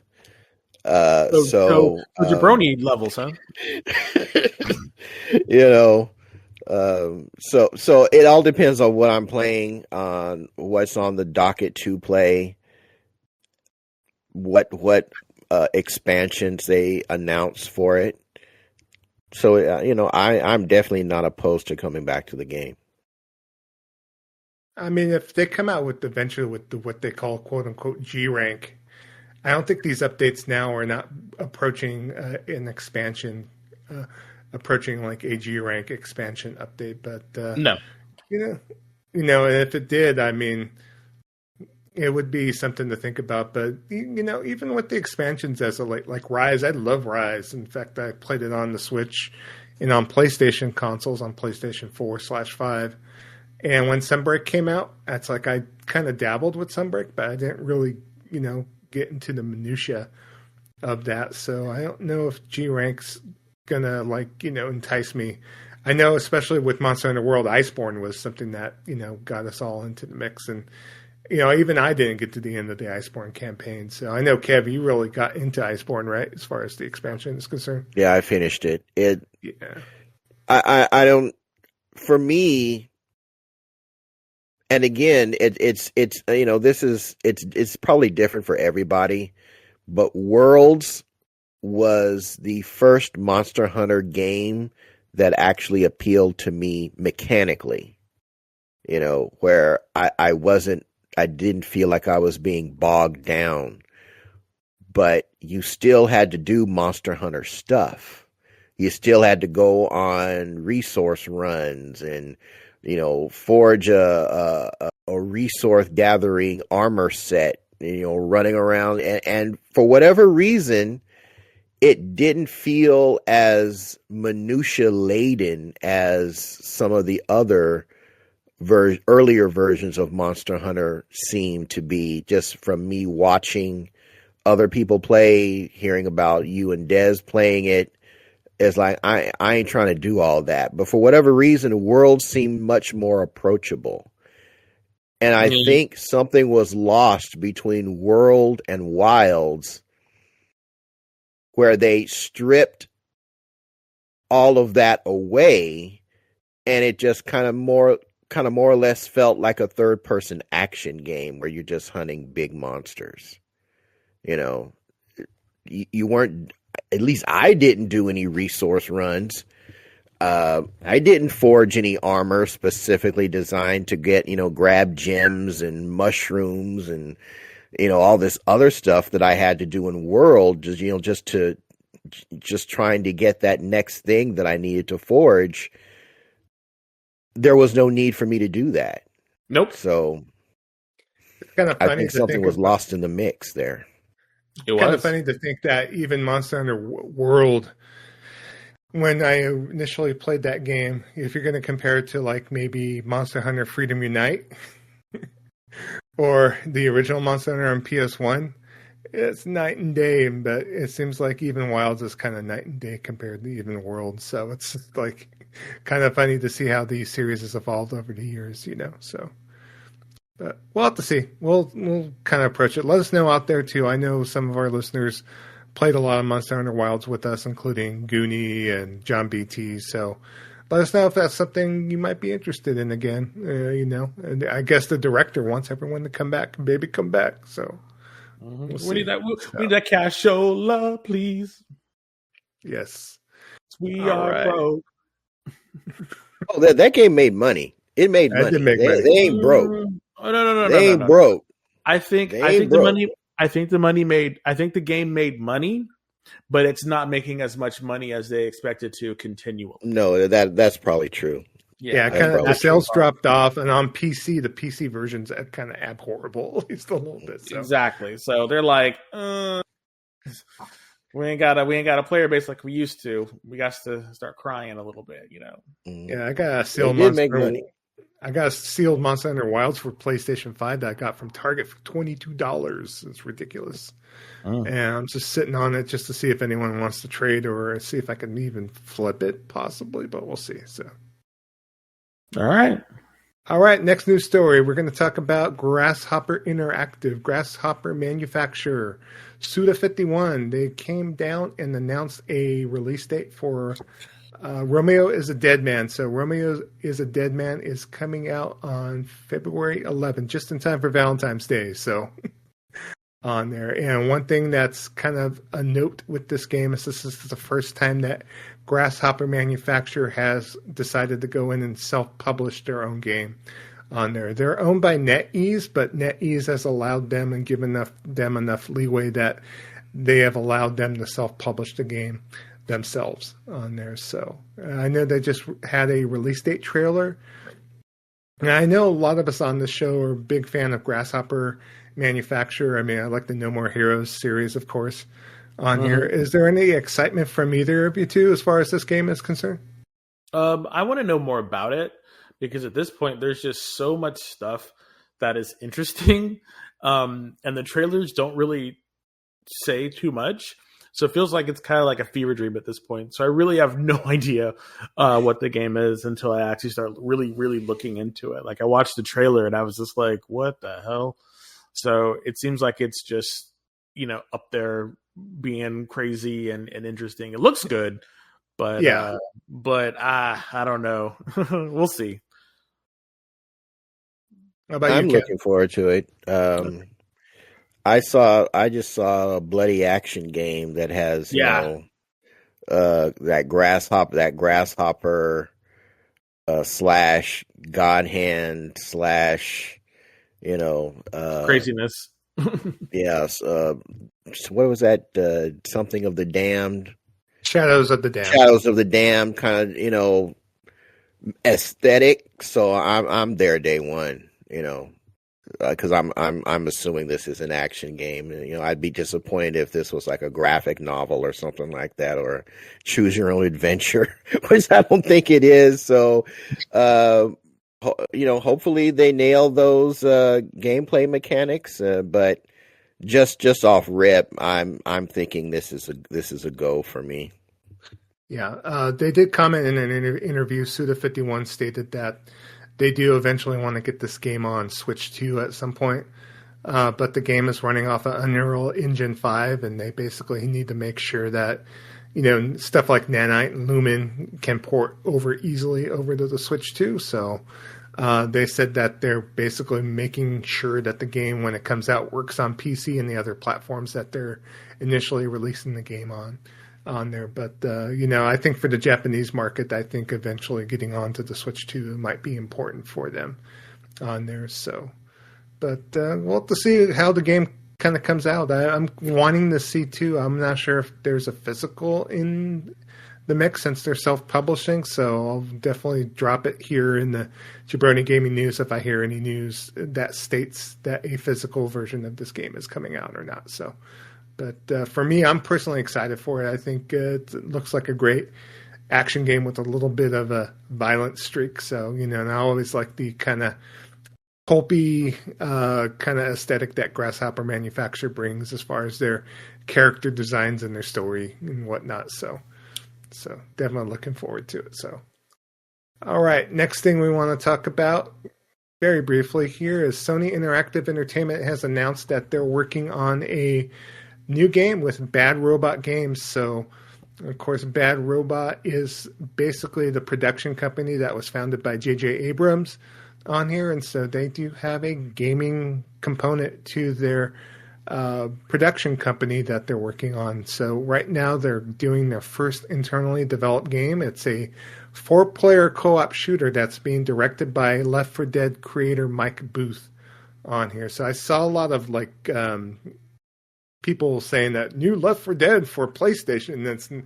They came back later to say that no, this has nothing to do with Left 4 Dead or Back 4 Blood, and it's an entirely new game on here. So it's a 4-player cooperative shooter that they're working on, partnering with Sony on here. So I'll have to see as far as when this game does come out, but I don't know if anyone likes the J.J. Abrams, like, you know, back catalog of TV shows and movies, that kind of thing. So whether, you know, it's something that you would look more forward to. Do you like any of J.J. Abrams, you know, movies or TV shows if need be?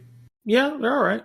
I mean, at his start, I mean, he's a good guy to like launch stuff, but his kind of like staying power, I don't think it's there. So I would be wondering like what's going to happen at the end of the day, you know. So he's probably going to start something and then just kind of let it go is probably what's going to happen. So, so am I excited for it? No, I'm always excited for new people to enter into the arena and let us know like what's going on, like what are they going to do?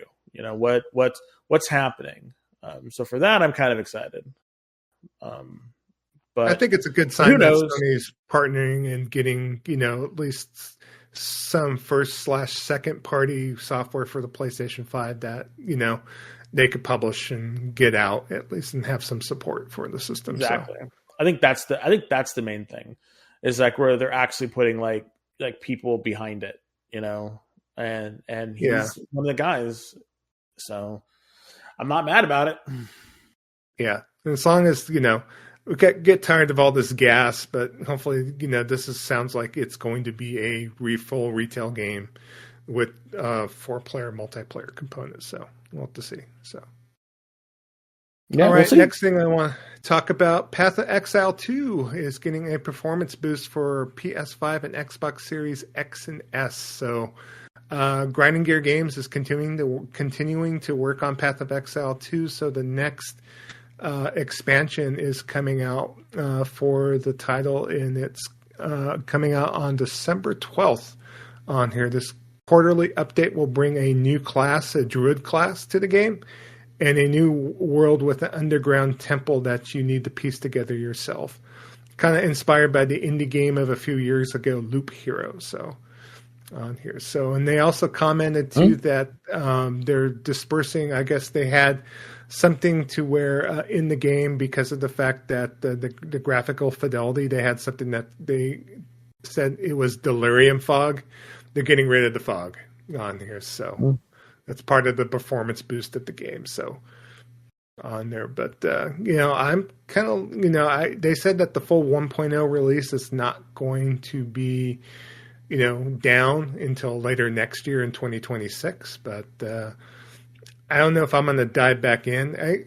I kind of have, I hate to say it, early access is kind of maybe thrown me off a little bit. It's just like, I don't know if I want to play a game in pieces. You know what I mean? So yeah, I'd rather go in there and play it. Yeah.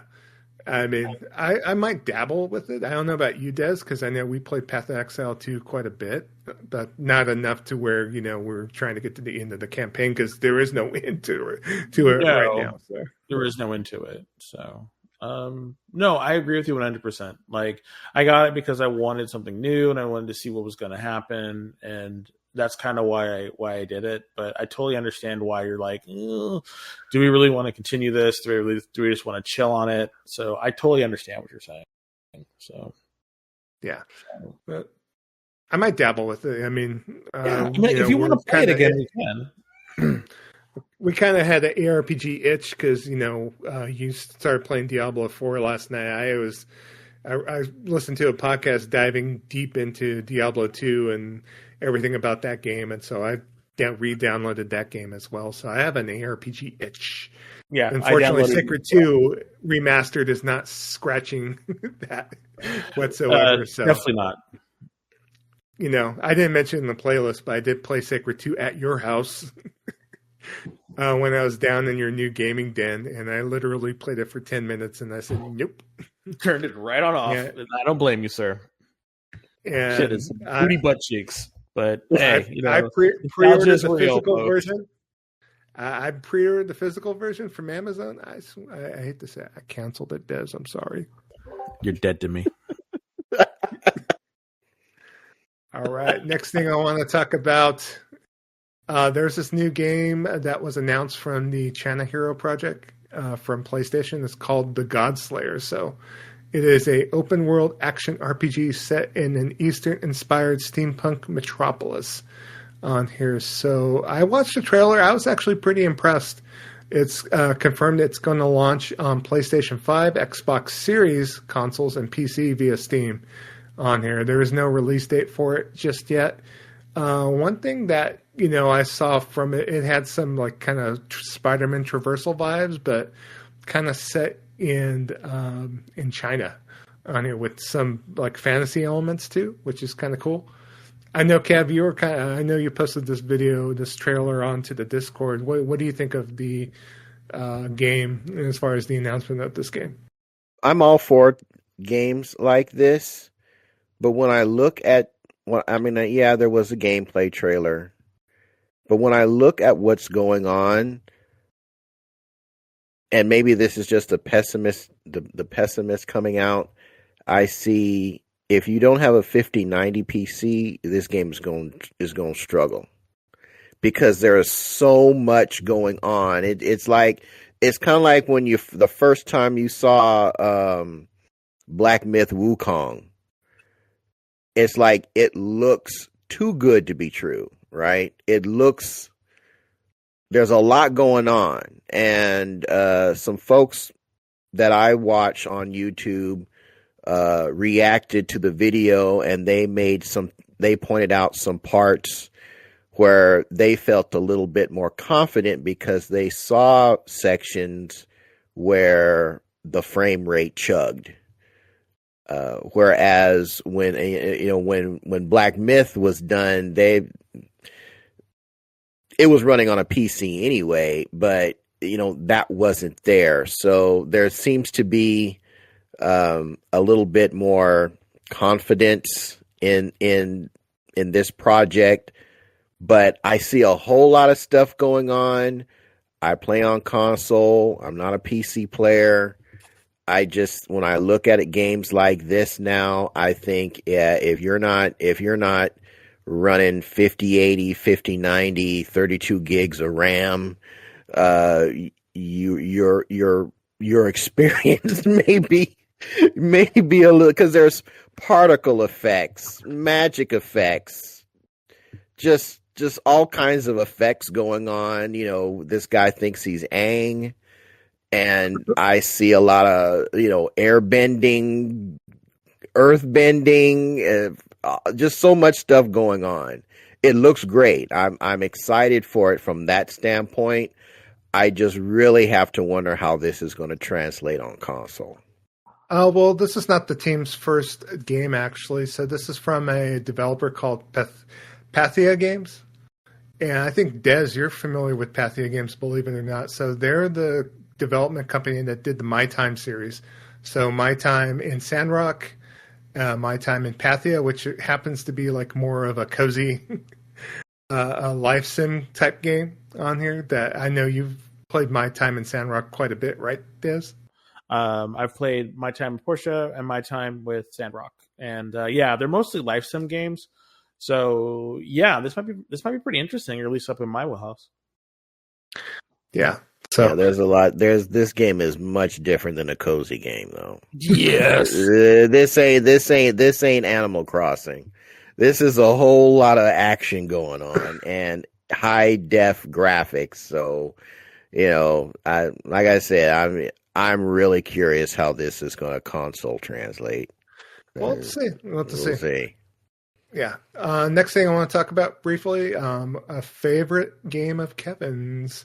It finally got a announcement. So 2KXO is coming out for PS5 and Xbox Series consoles in January 2026. So Riot Games is bringing the game out first to launch in early access for PC via client download on October 7th on here. So what's your feelings, Kev, about the 2KXO finally getting out in the consoles? I think that's great. It was a pain in the ass for me to play it on PC because of Windows constant updates, making their Riot Games launcher crash constantly. Console life for me. So I was hyped. I enjoyed the game when I played it at Evo those two times, both this year and I think 2 years ago. I think the game is fantastic. I'm maybe a little bit more hyped for Tokon than 2XKO, but 2XKO is definitely going to get played. But I just didn't want to deal with the PC nonsense, with the Windows nonsense, with the updates and the crashes and all that crap. So I was waiting for this game to come out on console, and that's when I was going to go back to it. And it looks like I'll be doing that in January. So I'm very happy about that.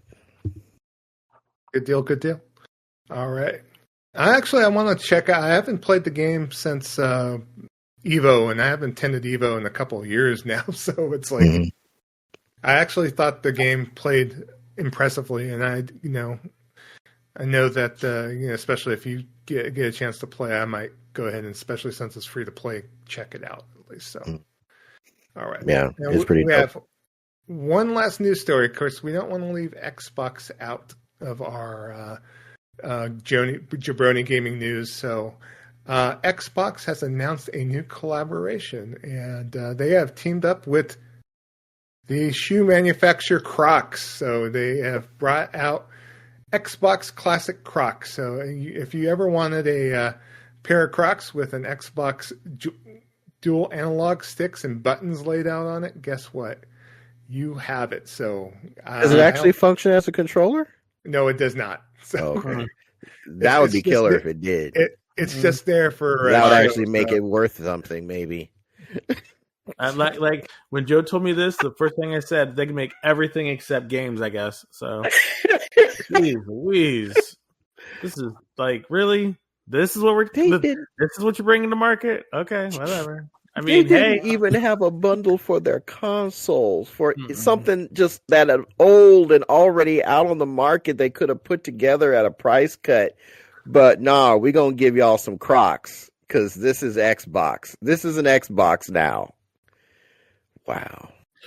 And if you want to spend an extra $20, they have 5 Gibbets charms based on Halo, Doom, Fallout, World of Warcraft, and Sea of Thieves. So good. So I don't know if you want to put some charms on. I didn't want to leave Xbox out. I think to some people we're just a bunch of mustard hearts like sitting here talking trash about Xbox, but hey, it is what it is. So I mean, the truth hurts. I'm sorry. Xbox fans are complaining about this now. So it's not just us. Hardcore Xbox people are saying, what the hell? I mean, they should have spoken up a long time ago, but I guess better late than never. But this is insanity. This is insanity. You didn't even get a Ninja Gaiden 4 bundle or a Vowed bundle or no, you get shoes. And crappy shoes at that. Sorry for you Croc lovers out there, but yeah, Crocs. You're gonna get shoes. Yeah, I'll have to ask Chris Lefty Brown if he has a pair. He'll probably have a pair next time. There you go. All right. So our mustard-loving hearts will say that's the end of Jabroni Gaming News for this episode. Okay. All right, game nights. We're returning back to a regular scheduled program taking place on Thursday, 9 p.m. Eastern, 6 p.m. Pacific. That is going to be the date and time where we will be playing with our growing Discord community. So I definitely want to invite you all to join our Discord. That's probably the best way to get in contact with us. Share your thoughts on whatever it is gaming that you would like to. And you might be asking yourself, how do I join the Discord? And that part is easy as well. You just head over to the app formerly known as Twitter, currently known as X, or Blue Sky, and go to @GamingVessels, GamingVessels. You click the link in the bio, and you're in. So we don't have any merch to hawk, and we don't have a Patreon tier list that you need to pay for in order to join. We just ask that you just be a decent person who loves talking about, discussing, debating, and playing video games. I think you will find a happy home aboard the good ship Gaming Vessel. So, folks, that is going to bring episode 295 to a close. My apologies for running so long on the Black Friday gets. It's just like there was a bunch of stuff that I was, one thing in particular that I was just super hyped for, and sometimes that comes out. Bring the knowledge. Bring the Sometimes passion. that comes out. So, but I guess that's why that's what they put, advanced bars and speed up 2x, play speeds on phones and MP3 players now. So, but there you go. Okay. So we want to thank y'all for hanging out, cooling out, chilling out. Without a doubt, this episode. So for Dez, aka the Bay Area Terror, aka the High Res Lover. That's me. AKA the Cat Daddy, AKA that gamer stepdaddy, and for Trader Joe, AKA Jabroni Chief. That's me, yeah. Whom we might better know as the food max of gaming, who can maximize your gaming dollar. I am Show Enough 71, AKA Digadulamite. Purple Bling Bling, never forget. Episode 296 coming at y'all next week. Peace.